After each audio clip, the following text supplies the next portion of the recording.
What up, everybody? Sven Diesel here. We're going to be tying up the Haters Gonna Hate nymph. I really like this because it uses a few different synthetic and organic materials, and let's get started.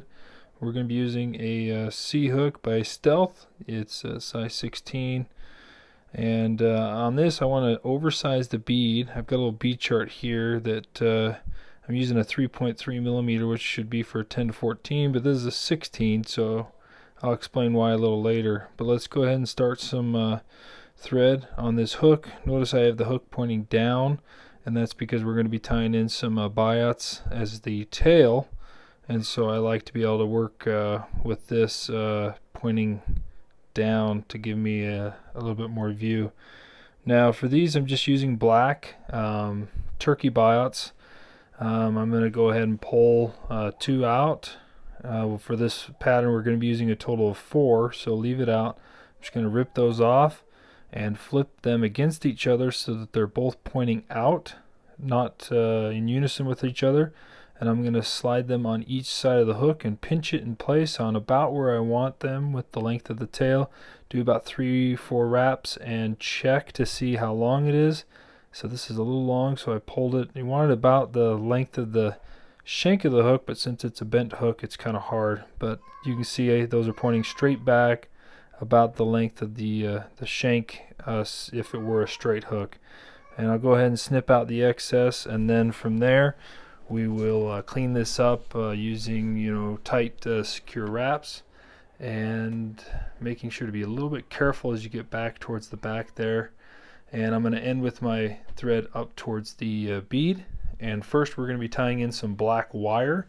This size is you can use small or extra small or brassie. I'm just going to tie this in on top of the shank.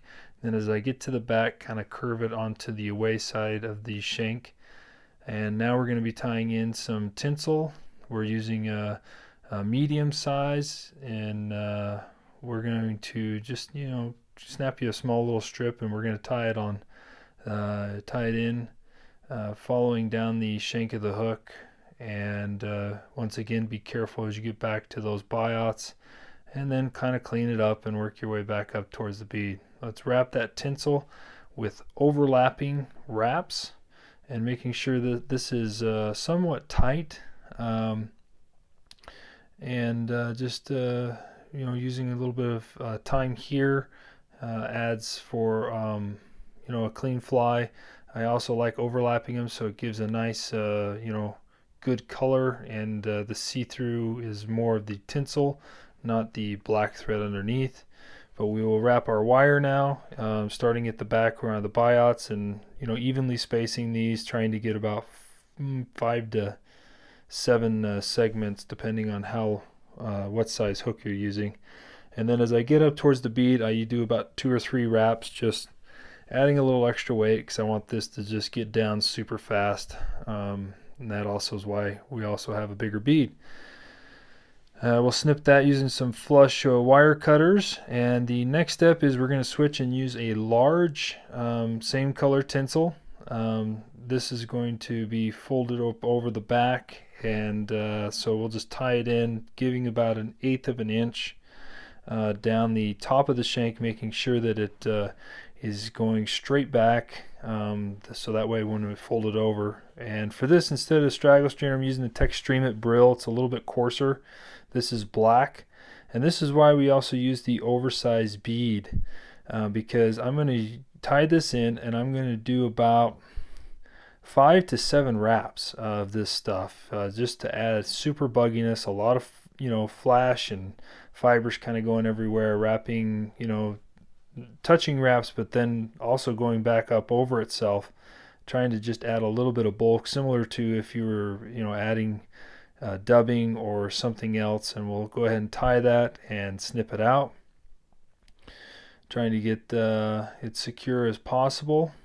And now I've found it's a little easier to work with if I just kind of clean up the top section. So if you take a 360-degree plane, I'm basically trimming the top and then somewhat down the sides, just a tad bit, and this helps with the next couple steps. And I've done this with a lot of my nymphs,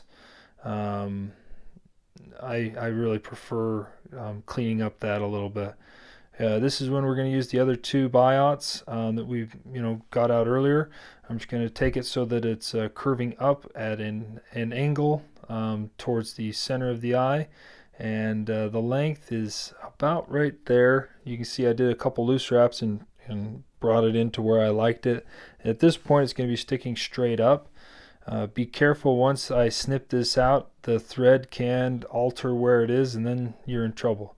So make sure that you avoid touching it, and I'm going to go ahead and tie the second one in kind of almost like it's overlapping where it butts into the bead, and make sure they're the same length, and that looks good. Let's try it again. I didn't like how that one looked, but we'll go ahead and do a couple loose wraps, check out where it's at. I like that, so let's go ahead, snip it out, and then do a few maybe one or two secure wraps just to make sure everything's good, and then make sure they're split. And then this is why I use the large tinsel. I wrap it up and over, and it kind of separates those biots and also makes them go out at even angles. So if anything, just remember when you're placing those biots that this tinsel is going to be going up and over. We secure the tinsel, so let's snip it out. And now we're going to use some loon thick. So let's go ahead and whip finish this off and build up a back. And so we'll do about 3-4 turns on here, and we're just going to do a single whip finish. And here we come in with the thick now, the loon, which is going to hold kind of everything in place. First I'm going to put just a small little drop of this thick. Oh, there it is, the thick. And my bottle is almost empty, so I'm going to double hand it. Get a small drop, kind of work up over the back, create a small little hump. That looks good. Make sure you let this hit it with the UV light, let it cure for 10 to 15 seconds. And then I'm going to come over again with a little bit of flow.